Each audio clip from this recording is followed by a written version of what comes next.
Hey, fifth graders. Okay, so it's time for chapter 2.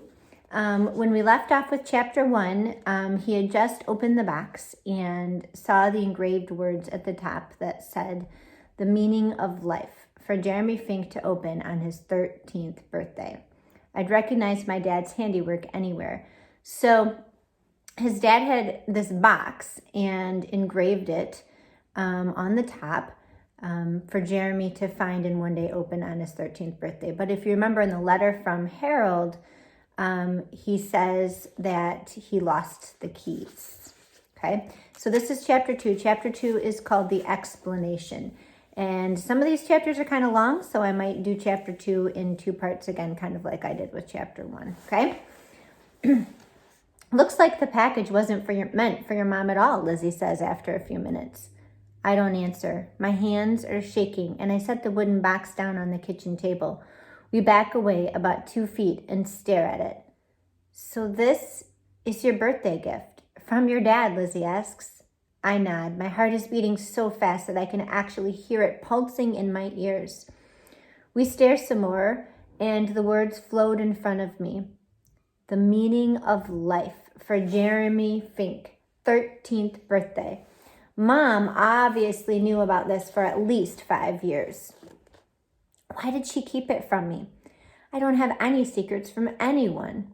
Well, I guess I haven't told anyone about kissing Rachel Swartz at her bat mitzvah last April. But that's mostly because it wasn't so much a kiss as it was our lips accidentally occupying the same space as we reached for the last Shirley Temple on the waiter's tray.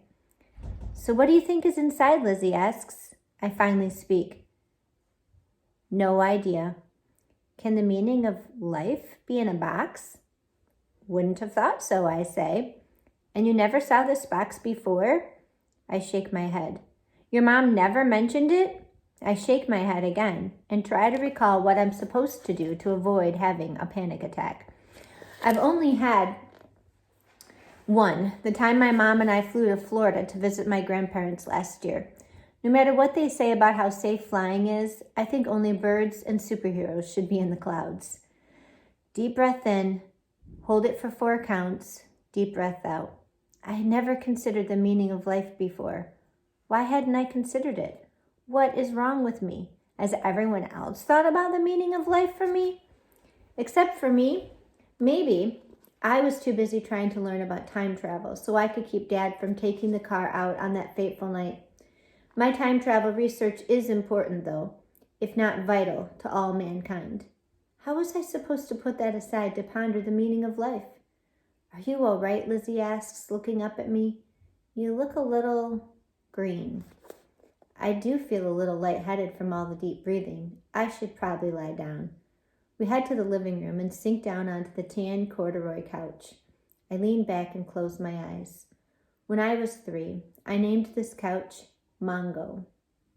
It was one of the first pieces of furniture that my parents found during the height of their old collecting days before I was born. Dad told me that objects people leave on the street were called Mongo. I think he must have told me this while I was sitting on the couch because somehow I thought he was saying the couch was called Mongo. The couch was old when they found it and older still now. The couch as the years went by, Mom kept covering up the holes with other pieces of fabric. At this point, the couch is almost all other pieces of fabric. But she won't get rid of it because I named it. She's sentimental that way. Apparently not sentimental enough to tell me about the box, though. You're starting to look semi-normal again, Lizzie observes. Not so green anymore. A little sweaty, maybe. Nothing like the appearance of this box has ever happened to me, or to anyone I know, or to anyone I've read about. I need to sort this out, to make a plan. I open my eyes and say, let's recap. Okay, Lizzie says, sitting forward eagerly. Lizzie loves a good recap. We saw a detective do it once on TV, and ever since then we've occasionally recapped our day. I stand up and begin to circle the coffee table. Okay, I say. We were about to go into the building when Nick came by. We convinced him to give us the big package with my mom's name on it. We promised to leave it for her, and then somehow, without realizing it, we opened it. That's one way to put it, Lizzie says encouragingly. Go on. Inside the box, we found a letter from a lawyer who was an old friend of my father's. He said he lost the keys to a wooden box that my dad left for him to give to me when I turned 13. I pause here to take a deep breath. I will turn 13 in a month, with no way to open the box. Maybe your mom has a spare set, Lizzie suggests. I doubt it. Harold sounded awfully sorry about losing them, so he must have been pretty sure they were the only ones. Or what if your dad built the box himself? Then maybe the keys are with his old tools. No, wait. Your mom donated all that, right? I nod, remembering how hard it was for her to get rid of his stuff. It doesn't matter, though. Dad was good at fixing things up, but I don't think he could make something as intricate as this with all the keyholes. He definitely engraved the top himself, though. He loved that engraving tool. Yeah, Lizzie says wistfully, no doubt recalling the weekend where Dad went around engraving his initials on every wooden surface until my mother took the tool away, but not before Lizzie got a plaque with her name on it to hang on her bedroom door. Too bad you didn't get his handyman jeans. True. If I had, we wouldn't have the hole between my room and your room, from where I tried to hang those shelves. Over the years, Lizzie and I have made good use of that hole to pass notes back and forth. It's lucky our bedrooms are back to back, or else the hole might have gone into the middle of the Muldoon's kitchen. We'll find a way to open the box, Lizzie says decisively. I promise. No offense, but your promises tend to get broken, or at least bent a lot of the time. Not this time, she says, jumping up from Mongo. Come on, let's put the package back together. Your mom will be home any minute. I follow her back into the kitchen and watch as she repacks each item in reverse order. I'm impressed at how neat she's being, since Lizzie is the messiest person I know.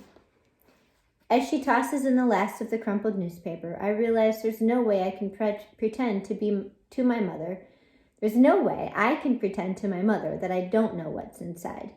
As Lizzie reaches for the long piece of packing tape, I say, don't bother trying to tape it back together. I might as well tell her I opened it. I'm not as good of a liar as you. Lizzie puts her hands on her hips and narrows her eyes. I think I've been insulted. I just meant that if I were a spy trapped behind enemy lines, I would want you to explain why I was there. We each have our strengths, and making people believe you is one of yours. So what's your strength, she asks. Good question. What is my strength? Do I even have a strength? Maybe I have too many strengths, and that's why I can't think of just one.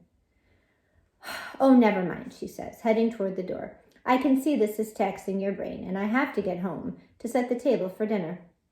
We agree that I'll send a note through the hole in the wall once I've been punished and sent to my room, which I'm positive is what will happen. Our grandfather clock, Mongo from 83rd Street and 2nd Avenue, chimes 5 times. This means I have 20 minutes before Mom comes home to do enough good things around the apartment that maybe she'll go easy on me for opening the package. Grabbing the fish food off the shelf in the kitchen, I hurry into the hallway where the tank sits on top of a long marble table. Mongo from 67th Street and Central Park West. The fish all swim to the surface to greet me, except for Cat, the loner. All my fish are named for other animals because Mom won't let me have real pets due to the fact that she's still mourning her childhood rabbit. Cat is a striped tigerfish who keeps to himself. Dog is brown with white spots and not that bright. He spends most of his day hanging his nose into the side of the tank. Hamster is a hyper-orange goldfish who swims back and forth all day long like he's in an Olympic relay race. My newest fish, Ferret, is long and silver and sometimes hard to find because he blends in with the gray rocks on the bottom of the tank. I sprinkle in some food and they quickly swim to the surface to gobble it down. These fish and I are a lot alike. They swim around the same 4 walls, safe and secure in their familiar environment. That's how I am too. Honestly, I don't see any reason to leave my neighborhood. Everything I could ever want or need is within a few blocks in any direction. Dad's store, I still think of it as his. Movies, school, the doctor, the grocery store, the dentist, clothes, shoes, the park, the library, the post office, everything. I don't like change. I grab the feather duster from under the sink and run around the apartment, swishing it over every possible dust collecting surface. I swish the mirrors, Aunt Judy's many sculptures, the tables, the bookshelves, the spines of the books, which almost all of which were discarded from the library or bought from a flea market. I dust the television screen and the beaded curtains that Mom made the summer she was pregnant with me and stuck in bed. I'm tempted to dust myself even. Running into my bedroom, I quickly throw my blanket over the bed, not bothering to straighten the sheets first. The stuffed alligator that Dad won for me by knocking over old milk jars at the state fair is trapped underneath the blanket. Now it looks like I'm hiding something because of the lumps and bumps. I'm about to fix it when I hear the double knock at the wall that indicates a new note is waiting for me. I lift up the poster of the solar system that covers the hole and grab the end of the rolled up notebook page. Our walls are about 6 inches apart, so when we first tried to stick notes through on small pieces of paper, they would fall into the hollow space between. One day, years from now, maybe somebody will find them and wonder who we were. Now we only use notebook paper rolled the long way so it reaches all the way through. Inside the note are 2 jelly beans, watermelon, my favorite. I pop them in my mouth and read the note. Good luck. If you get punished, there are more where these came from. Lizzie and I look out for each other that way. I scribble a big thanks at the bottom of the note, send it back through the hole until I see it reach the edge of her wall and knock twice.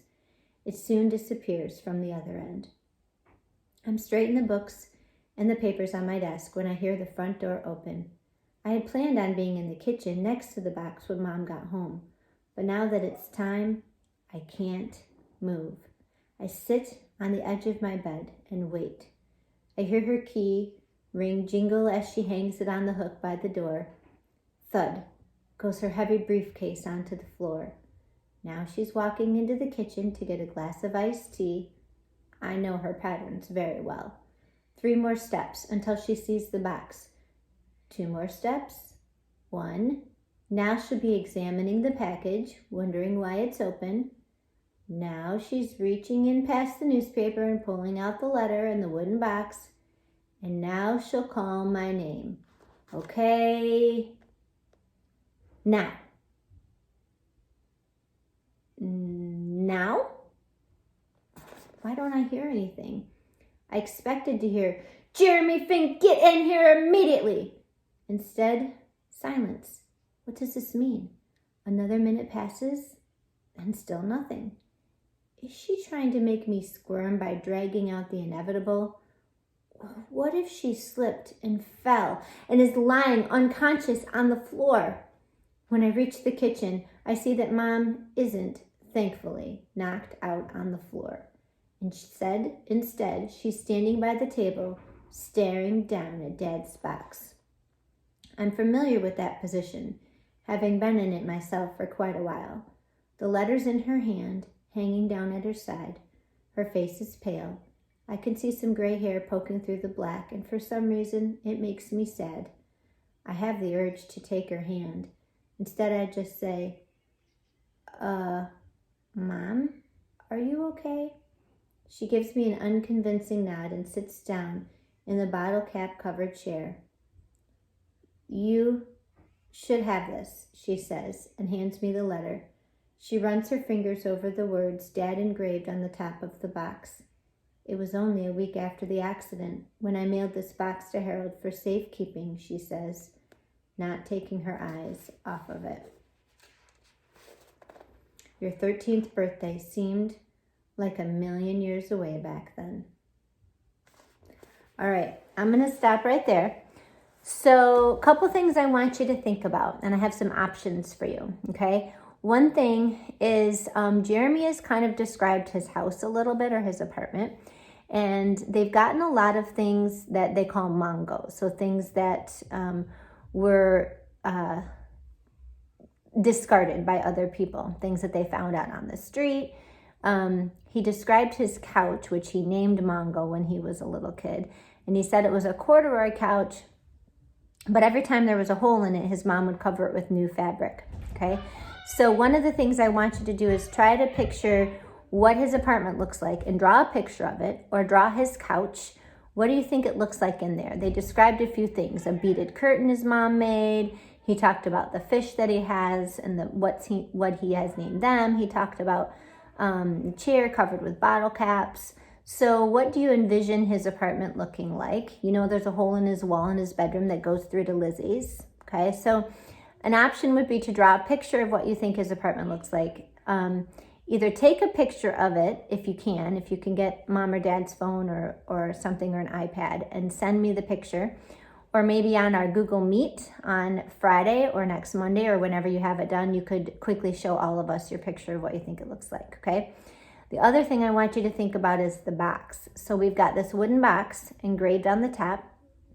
It's got actually 4 different keyholes, and he's supposed to open it on his 13th birthday, yet the keys are lost. So what do you think is going to happen next? So that was part 1 of chapter 2. And in the next video, I'll finish chapter 2. We'll hear a little bit more from his mom about her feelings about how he opened it without permission, and a little bit more about what she knew about the box in the first place. Okay? So again, options: draw a picture of his apartment or a part of the apartment that you've heard described. It's a big setting in the story. And be ready to share that with us. Also be thinking about what you think is going to happen next. What's your prediction? Okay, if you want to make your prediction in the comments below this video, I'd love to read those. Okay, bye guys, see you next time.